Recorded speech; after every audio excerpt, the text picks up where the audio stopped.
Azizlarim, bugun sizlar bilan inson organizmiga yetishmayotgan 4 ta mikroelementlar haqida gaplashamiz.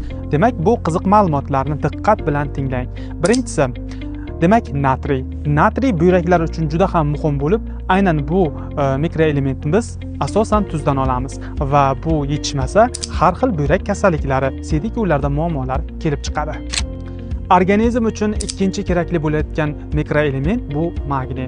Magniy bu qon tomirlarining ozuqaviy ovqati hisoblanib, agar u yetishmasa, qon tomirlarining muammolari, davleniya va shunga o'xshash kasalliklar, yurak xastaliklari kelib chiqadi. Uchinchi kerakli bo'layotgan mikroelementimiz bu kaliy hisoblanib, kaliy yurakni quvvatlantiruvchi eng asosiy vositadir va bu ham yeydigan ovqatlarimiz yetishmayotgan bo'lsa, inson yurak xastaliklarini juda ham og'ir holatlarda o'tkazishi mumkin.